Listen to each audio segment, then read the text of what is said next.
Audio Jungle. Baiklah, assalamualaikum warahmatullahi wabarakatuh. Pada video kali ini saya akan menjelaskan alarm sistem. Tapi di sini kita akan melihat di sini ada yang menggunakan tembaga dan ada juga yang menggunakan besi. Jadi di sini kita akan melihat bagaimana penghantaran panas antara tembaga dan besi, mana yang lebih kuat. Baiklah, di sini alat saya yang gunakan di sini ada adaptor,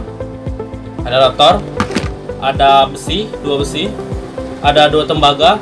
Tembaga di sini saya menggunakan kabel yang saya kuliti dan ada buzzer dan juga ada relay. Jadi di sini saya menggunakan bahannya yaitu air yang sedikit basah, dan kita akan lihat jika tembaga ini dengan jarak sejauh ini apakah akan menyala.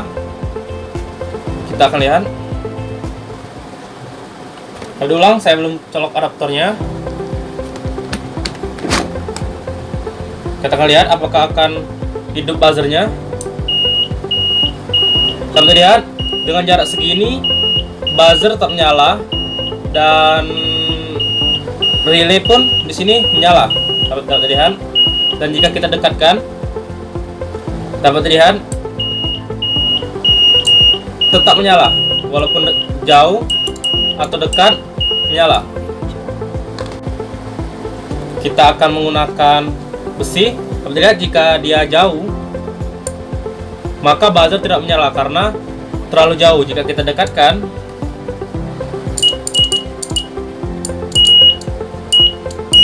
dapat dilihat jika dekat maka buzzer berbunyi. Jadi jika tembaga tadi walaupun jauh dia tetap menyala. Besi, jika jauh dia tidak menyala karena konduktivitas thermal dari besi ini kecil.